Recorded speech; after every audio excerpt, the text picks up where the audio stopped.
이재명 정부가 9월 7일 발표한 부동산 대책, 일명 907 대책이 부동산 시장에 큰 파장을 일으키고 있습니다. 표면적으로는 135만 호라는 엄청난 공급 물량을 내세웠지만 실제로는 대출 규제와 세무조사 강화라는 강력한 수요 억제책이 동시에 나왔죠. 강력한 대출 규제와 세무조사로 겁을 주는 이유는 주택 공급이 몇 년의 시간이 걸리는 일이고 그동안 주택 가격을 잡아야 하기 때문에 정부는 계속 조치를 취하겠지요. 6월에도 대출 규제가 있었고 9월 7일 사업자들의 대출을 제한하는 추가 대책도 나왔지요. 그래도 집값이 안 잡히면 더 강력한 조치를 취할 겁니다.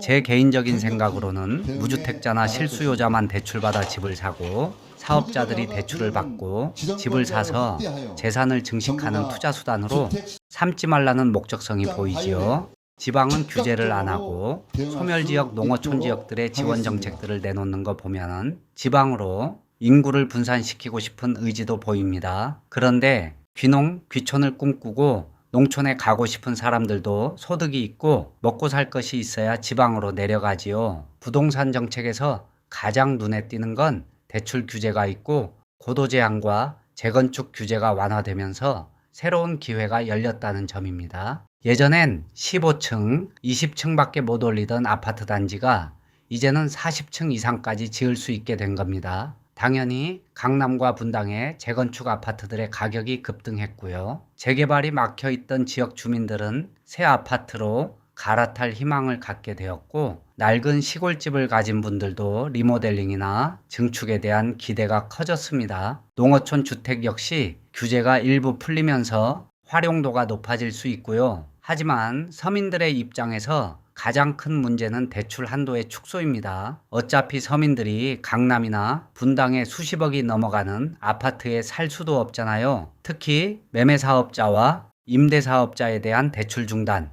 1주택자의 전세대출 2억 제한 등은 서민 주거 안정이라는 명분과는 달리 실제 서민들의 내 집 마련을 더 어렵게 만들고 있다는 지적이 나오고 있어요. 오늘은 이 정책이 실제 우리 생활에 어떤 영향을 미치는지, 특히 경매와 공매 투자자, 그리고 소형주택 매수를 준비하던 분들에게 어떤 변화가 있는지 살펴보겠습니다. 그래서 효과적인 방법들을 찾아 말씀드려 보겠습니다. 대출 규제를 하는 이유가 갭 투자를 하는 사람들, 이를테면은 다주택자들이 전세를 끼고 집을 여러 채 사는 걸 막겠다는 취지였는데 이게 시장에 어떤 영향을 미칠까요? 실제로도 사회적으로 깡통 전세로 전세 사기를 당한 사람들도 많고요. 어떤 정책이든 양면성이 있어서 긍정적인 측면도 있고 부정적인 면도 있습니다. 임대사업자들이 집을 사서 전세로 내놓으면 공급이 늘어나니까 선택권이 생기는 거죠. 그런데 이 공급자들에게 대출을 막아버리면 어떻게 될까요?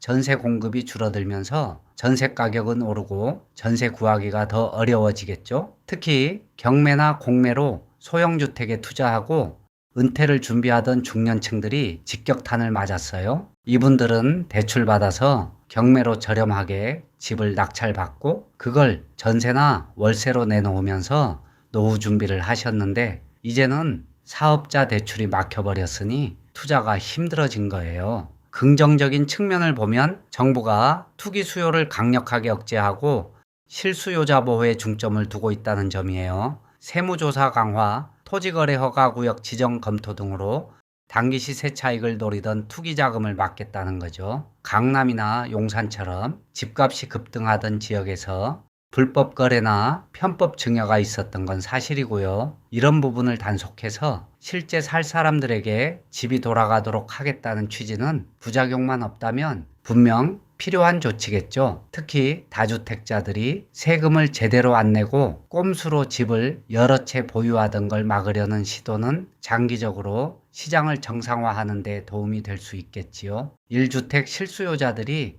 왜 이렇게 어려운가? 라고 느끼던 불공정함을 해소할 수 있죠. 그런데 여기서 또 다른 문제가 생겨요. 1주택자가 전세로 이사 가려고 할 때 전세 대출을 2억까지만 주겠다는 거예요. 이게 왜 문제냐면 실제 생활을 생각해 보면 이해가 쉬워요. 예를 들어 자녀가 중고등학생이 됐어요. 학교 때문에 집을 옮겨야 하는데 내 집은 전세를 주고 나는 다른 곳에 전세로 들어가려는 거죠. 그런데 2억까지만 대출이 나오니까 차액을 현금으로 메꾸어야 하겠지요. 3억짜리 전세에 들어가려면 나머지 1억을 현금으로 준비해야 하는 거예요. 이사라는 게 단순히 집만 옮기는 게 아니죠. 아이들 학원도 옮겨야 하고 모든 생활 환경이 바뀌게 되겠죠. 이런 스트레스를 2년에서 3년마다 겪으라는 건 피곤한 일이죠. 특히 여성과 자녀들이 이사로 인한 스트레스를 훨씬 더 많이 받는다는 연구 결과도 있습니다. 결국 이 정책은 집 하나라도 있으면 전세로라도 돈 많이 빌려서 이사하지 말라는 메시지를 주는 거예요. 국민들의 주거 이동권을 제약하는 셈이죠. 다시 긍정적인 면을 보면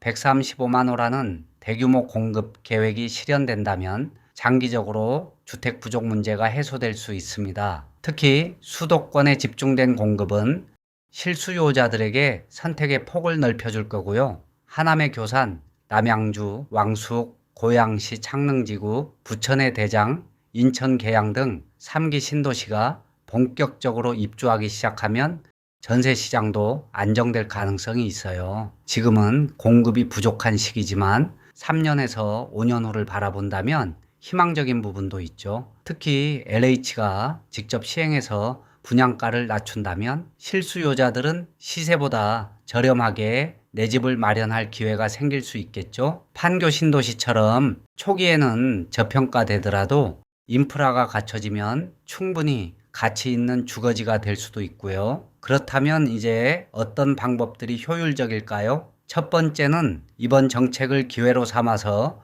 공공임대 분양을 적극 활용하는 것입니다. LH가 직접 시행하는 공공임대나 공공분양에 적극 참여하는 거죠. 3기 신도시 분양을 노리고 있다면 시세보다 저렴하게 내 집을 마련할 기회가 될 수 있고요. 특히 무주택자나 1주택자라면 당첨 확률도 높고 전매 제한만 지키면 안정적인 자산이 될 수 있겠습니다. 두 번째, 대출에 대한 대응 방법은 법인 대출과 P2P 대출을 활용하는 방법도 있고, 농어민이라면 조합원의 유리한 조건을 활용하는 방법도 있겠습니다. 개인 사업자 대출은 막혔지만 법인에 대한 대출은 아직 여지가 있고요. 절차가 복잡하고 유지 비용이 들지만 일정 규모 이상의 투자를 계획한다면 고려해 봐야겠습니다. 농협이나 수협 같은 지역 금융기관들은 조합원에게 상대적으로 유리한 조건을 제공하기도 하고요. 농어민이라면 농협조합원 자격을 활용해서 대출 한도를 확보하는 방법도 있죠. P2P 대출이나 사이돌 대출 같은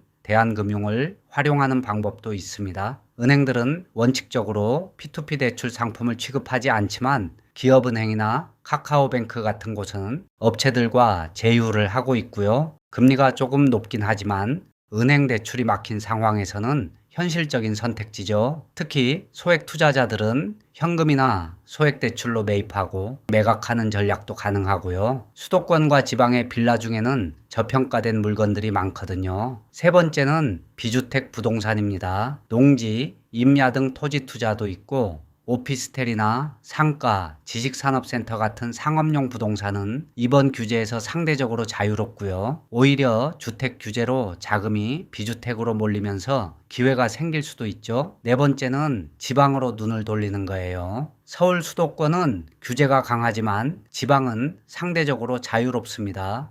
특히 대학가 주변이나 산업단지 근처의 소형주택은 안정적인 임대 수요가 있고요. 청주, 대전 천안 같은 지역에서 원룸이나 투룸을 저렴하게 매입해서 임대하면 수익률이 서울보다 높을 수도 있고요. 임대 목적이라면 충분히 고려할 만하겠습니다. 그동안의 흐름을 보면 강력한 규제 이후에는 2년 전후 시간을 두고 부동산 가격이 튀어 올랐었는데요. 문재인 정부 때도 경험을 했었고요. 정부에서 규제를 하는 이유가 부동산 가격이 지나치게 오를 가능성이 있어서 규제를 하는 것이고요.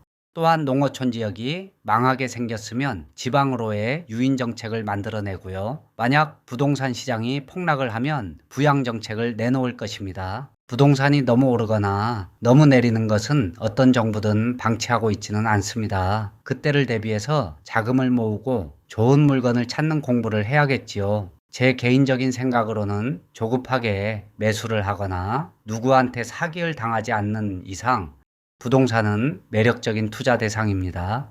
제 채널의 구독자분들은 저보다 나이가 많은 형님 누나들이 절반 이상입니다. 어디서 어떤 내용을 봤는지 구독을 해 놓으시면 기억하시기 쉽고요. 그리고 멤버십은 유튜브 정책이 바뀌었는지 예전에는 최저금액 설정값이 990원이었는데 이제 1,300원으로 바뀌었네요. 한 달에 1,000원 가치라도 있다고 생각하시면 멤버십 가입하시면 되고 한 달에 1,000원 가치도 없어 보이면 멤버십은 나중에라도 즉시 취소하시면 됩니다. 추석 연휴 즐겁게 보내시길 바랍니다.